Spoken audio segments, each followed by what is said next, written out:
esta segunda, já deveria ter sido retirado da Baía da Guanabara desde julho de 2020. No entanto, uma decisão da Justiça Federal determinou em julho de 2020 que a embarcação deveria ter sido removida da área de fundeio onde se encontra com pena de multa diária de R$ 1.000. Dentre os diversos problemas causados pela situação, destaque para a degradação do ambiente e o risco oferecido a toda a região. Vamos lá. Para a gente saber mais sobre tudo que está acontecendo ali, e ontem a gente tratou aquela área como um cemitério de navios, porque não é apenas o São Luís, são outros que ali estão também. Miguel Fernandes está conosco, ele é presidente da Associação Brasileira de Engenharia Sanitária do Rio de Janeiro. E por que engenharia sanitária? Porque ontem foi a ponte, mas são outros os riscos dessas embarcações que estão ali também, Miguel. Boa noite. Boa noite, Felipe. Boa noite a todos os espectadores da Band News. É sempre bom estar aqui de volta com vocês, podendo falar um pouco aí sobre as questões relacionadas aqui ao nosso estado do Rio de Janeiro, né? Quais são os riscos para vocês que analisaram o caso do ponto de vista da engenharia sanitária? O principal ponto é que a Baía de Guanabara é um patrimônio aqui do nosso estado, né, da região metropolitana do Rio, país, né? E o uso dessa Baía de Guanabara o que a gente chama de usos múltiplos, né, desse recurso hídrico, é um ponto importante a ser debatido, né? Com a perspectiva agora de se conseguir uma despoluição da Baía de Guanabara, quais são os usos que nós queremos para esse corpo hídrico? Então, esse é um ponto fundamental. Assim, indiscutivelmente, a Baía de Guanabara não pode ser um estacionamento de sucata de navio, né? Um cemitério, como vocês colocaram muito bem aí nessa reportagem já desde 2019. Esse é indiscutível, que não pode ficar dessa forma. Mas, além disso, também preciso se discutir qual é o tipo de uso que nós queremos para esse corpo hídrico, né? Ele como ancorador de navios, estamos falando aí na ordem de 100 navios, ou diminuição dessa atividade, levando de repente para outros portos aqui no estado do Rio de Janeiro, como por exemplo o Porto do Açu. Enfim, o que não se pode é negligenciar essa discussão sobre esse espaço, né, que é um ativo da nossa população. Miguel, a gente está falando especificamente sobre Baía da Guanabara. Quem está nos assistindo nesse momento é em São Paulo, próximo a diferentes portos, no Espírito Santo, no Rio Grande do Sul, no Amazonas, sabe que essa situação é uma situação que se repete. Você tem a cada porto brasileiro aqueles navios que são abandonados e o risco é ambiental. O risco é esse que aconteceu próximo a uma ponte, poder acontecer um acidente maior ainda, ou bater numa própria embarcação, né? Mas o risco ambiental, o risco sanitário. E aí as autoridades brasileiras têm que ter uma posição, e é o que você está dizendo aqui, seja no Rio de Janeiro, seja na Baía de Guanabara, seja em qualquer outro lugar que tenha situações semelhantes, e são em vários pontos, né? De atenção para isso, e não é o que a gente vê. Os navios são abandonados pelas mais diferentes, ou porque eles ficaram velhos, e são umas sucatas e não tem mais como navegar, ou porque eles entraram em processos judiciais, ou porque as empresas quebraram e vão ficando. E ninguém toma uma providência. Não, é um absurdo isso.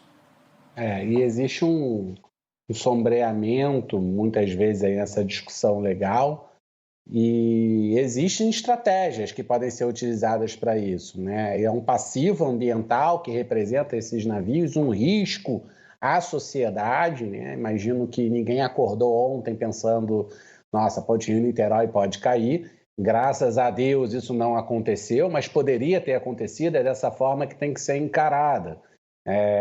Sobre a ótica de poder ter levado a óbito, vidas, né? Uma infraestrutura fundamental para uma região que envolve aí quase 12 milhões de pessoas. Então, estamos falando aí de um alarme de altíssimo som sobre o que representa esse risco. Um casco desse rompido com aí milhões de toneladas de óleo, o que representa isso como risco também ambiental. Então, não podemos negligenciar sobre essa ótica, deixando muito claro que a operação, né, da indústria naval, a operação portuária, ela é uma operação importante econômica para o desenvolvimento de toda, gera emprego para toda a sociedade, mas a gente precisa repensar esse modelo. Com certeza, esse modelo negligenciado ele não se condiz, né? Imagina, a gente faz uma recuperação, aí evita toda a parte de esgotamento sanitário de chegar e mesmo assim podemos ter aí uma degradação de toda a Baía de Guanabara em virtude de um colapso de um navio desse sucata ou algo parecido. Então a gente não pode deixar de enxergar ela como um todo, entender quais são aí as suas potencialidades, aquilo que nos interessa como cidadão aqui do Rio de Janeiro, né, para o uso desse ativo, desse patrimônio. Então, é necessário que não se negligencie mais essas ações. Essa situação que você colocou, ontem a gente teve muita sorte, porque, afinal de contas, a ponte estava vazia em função do feriado, tá, uma carga bem menor, se não vazia, mas uma carga bem menor do que naturalmente acontece ali. Se fosse amanhã esse acidente, naquele horário, a ponte teria muito maior fluxo de veículos. O veículo que faz a gravação, que tem uma das gravações, né, que ele está na hora ali, ele vê que vai bater e ele começa a gravar, ele mudou de faixa com o impacto, né? Quer dizer, um navio com uma carga maior, com peso maior, poderia sim ter afetado a estrutura da ponte e causado problemas para quem estava naquele momento trafegando sobre aquelas vias, né? Então, essa é a situação. E essa questão do risco ambiental, que não é a primeira vez, a gente vê aí várias imagens de sucatas, né? A gente já viu óleo esparramar desses navios, né? Então, é realmente um risco ambiental grandioso. Vocês, enquanto associação, têm alguma ação que vocês pretendam desenvolver junto ao Judiciário do Rio de Janeiro para retirada, para dar uma solução a esses casos? Porque o risco existe e é iminente. A Associação Brasileira de Engenharia Sanitária e Ambiental, a seção do Rio de Janeiro, aqui a qual eu estou presidindo, ela participa dos comitês de bacia hidrográfica, participa do comitê da Baía de Guanabara. Então, a gente tem uma atuação propositiva nessa discussão do uso múltiplo, né? A gente entende que esse é um ativo, um patrimônio muito importante.